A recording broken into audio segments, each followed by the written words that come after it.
The debate between Vice President Kamala Harris and former President Donald Trump, it is tonight. Yeah, that's right. The candidates meet on the stage in Philadelphia for the first time. That's right, and that is why we are bringing in Thom Little. He is a political expert. You have seen him many, many times here. He's a member of the State Legislative Leaders Foundation, so we kind of just want to set the scene for what's happening tonight. All right, so my first question is, this is the first time that they're meeting, right? Yeah. What do you think we can expect? Well, nobody knows with Trump. You never know what to expect. But if it goes to the script the way one would think, he's going to focus on issues. He's going to push questions about the economy, particularly about inflation, push her on the Biden administration and her role in it. Immigration's going to come up. For her, she's got a lot more at stake, I think, tonight. Everybody knows Trump. They know where he stands. Like him or not, they know him. A lot of people aren't as familiar with her. So they want to know, where does she stand? They want to know, is she presidential? Does she seem to have the strength to be presidential? And she's going to try to get him to kind of go off script. That, I think, is her push. Again, they know his issue positions. If she can get him to go off script and maybe talk about some things that aren't central to the campaign, maybe get into personalities, that's what she's going to try to do. We'll see. All right. Well, we know the debate almost didn't happen because of rule disagreements. So what are the rules for this debate, and how is it similar to Biden's debate, of course, with Trump? In fact, it's exactly the same. That's what the Trump administration was pushing for. They said, we want the same rules that we agreed to with Biden.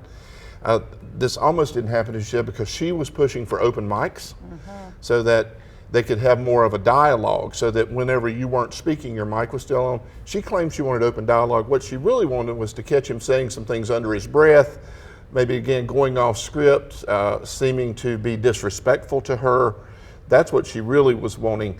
And so he said he didn't care, but his staff cared. And they really want that mic off while he's not on. Right, because that could be kind of the danger zone. That could get them totally off, the topics and stuff.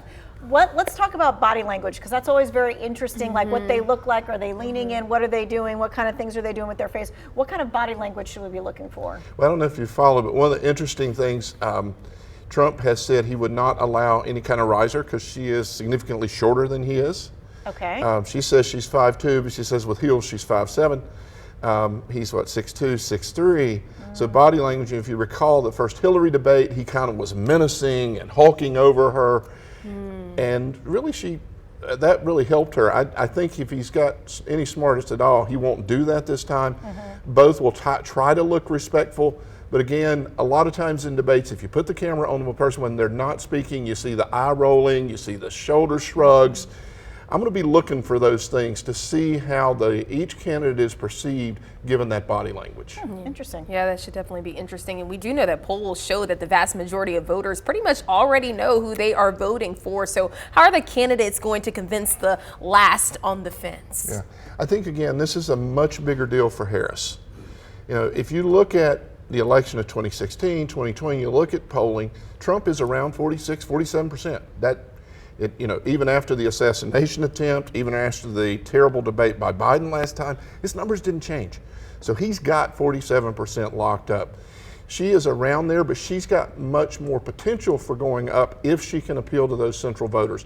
What she's tried to do in appealing to those voters was to moderate her positions, to sort of move to the middle. If you watch the convention, it was all about more central positions. What he's going to push is say, can we trust her? Because in the 2020 election, she said some very progressive things, some very liberal ideas. Now she's changed, and he is going to push, can we really trust her? Because we don't know what she believes. Okay. I always wonder, sometimes when we watch the debate, we're kind of watching it, but we're also doing something else around the house and stuff like that. You probably are going to be like really zeroed in.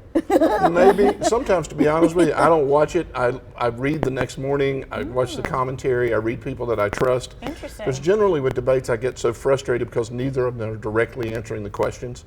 They both know what they want to say, and they're going to turn, whatever the question is, they're going to get their message out. So sometimes I get really frustrated and just kind of turn it off and watch reruns of the Jeffersons or whatever reruns I can find that will allow me to kind of not think about it. And then tomorrow morning I'll be reading all the commentaries to see what other folks say, what were the key points. So I'll watch some of it and see how it goes. Okay. Well, you're going to stick around. We're going to talk to you in the 4:30 half hour, in 5 o'clock as well. In the meantime, we kind of want to tell you what happens from there. There are details now out for the Harris visit to the Tar Heel State this week. The North Carolina Democratic Party confirms that she will be making stops in both Charlotte and Greensboro Thursday. She will have a rally in Greensboro at 8 p.m., but the campaign has not said what venue she'll be speaking at in Greensboro.